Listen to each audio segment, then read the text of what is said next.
I shifted my identity and healed my body. You see, I'm teaching people about reprogramming their subconscious mind. But sometimes what they forget is that it's your identity. It's your deeper divine truth of identity within you that shifts you from illness to health. It is the way you perceive yourself. But how do I actually get to the point where I can shift my identity? That's what I'm going to tell you today, and exactly how I did it. The first things first is you've got to stop giving power to the formalistic world. Stop giving power to things outside of yourself. If you are then someone who surrenders, you actually are very good at surrender. You're someone who surrenders to the issues of life when you give power to the formalistic world. And in essence, we're sinful in that space because we're told there is but one power. I am the Alpha and Omega, and that's written in the Bible. I am the giver and the gift. So when we start to give power to circumstance, we give power to the outside world. We give too much power to doctors. Now, I think doctors are amazing, by the way, and any doctors watching here today, you're lifesavers, and I love you. But we can give too much power to things. An interesting book that made me change and make sure I shift my identity was called The Expectation Effect by a British author. And he was talking a bit about the placebo and things like that. And within it, one of the things that blew my mind was there was a man who was given 6 months to live. He was given 6 months to live by a doctor. 6 months and a day later, he passed away. And they did an autopsy and there was nothing wrong with him. And this just breaks my heart because what Dr. Joe Dispenza would call the voodoo curse. You know, we get cursed by the symptom and then by the doctor saying what it is. Joseph Murphy, one of my favourite teachers, said that there was a brilliant psychologist called Quimby who would often say, if there was less names for diseases, we'd have less diseases. You see, the thing is now, we have put so many things out there, discovered so many potential issues. When we're feeling out of balance, we will keep looking and looking and looking until the doctor tells us there's something wrong. Now, I get it. It is frustrating and scary when you have an issue in your body. You want it healed. You want it healed now. But what I'm going to say to you is simply this. You start to shift your identity, and you do it by noticing how much energy or emotion you give to circumstance in the outer world. What starts to throw you off? Like for example, the other night, I use it in all areas of my life, by the way. So the other night, unfortunately, I had to change a flight when I was in England because my son was unwell. He was having these coughs and he had been sick a couple of times. And a couple of nights later, I was going to bed and I felt this intense cramp in my stomach. Now, in that situation, my mind and body wants to go to, oh no, my son's been sick, so I'm going to get it. I'm going to do this. This is going to happen. This, blah, blah, blah, blee, blee, blee. And that's the mind chatter. That's how I describe it. But instead, I went to the pain without fear, without judgment. And that's what we're taught in the Bible too. Be still. Be still and know that I am God. So I went to the stillness and I stopped judging it. In the Bible also we're saying turn the other cheek. You have to have a relationship with your body, you see. So I just simply looked at that thing, observed it without judgment and trusted my body. Now that's an identity shift because about 4 years ago when I had chronic pain, digestive issues, hair loss and other things, I could not shift that identity because I was so stuck in fear. So what I try to tell people is to shift your identity to create health, or whether it's abundance, whether it's anything, it will happen when you start to become the observer.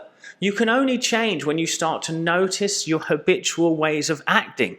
How much of a habit is it for you to be upset in life or to be angry at that person or to notice that speeding ticket? See, I was in England and one of my, someone that was there, a family member or connected to the family in some way, got a parking ticket. Now, one family member got it and was just like, paid it.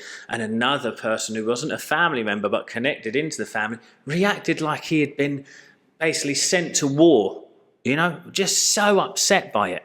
And what I'm saying to you is that just starts to put you against life.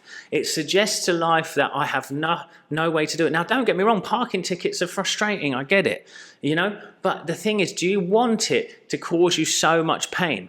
And what we do is we end up holding on to reactions like this and bigger ones, and they start to have to express somehow because we don't let them through, because we get so angry and we just push it down, and that anger boils and boils and boils. It's a bit like having a kettle on without the top. You know the electric kettles? In England, they love a cup of tea, darlings. We have an electric kettle, and if you leave it on without the top on, and it just keeps bubbling because it has no way to sense or be aware of itself of when to let go. So it will continue to boil, and it will continue to boil until all the water's gone, and then the filament starts to burn out, and then poof, an explosion of smoke. That happens within your body. So what I'm trying to say to you is a bit like the sensor that's on the kettle. You need to become the awareness within the body. And then what happens there is you detach back into that godlike presence that you have within you, and you can start to be and train your body to a new way of being.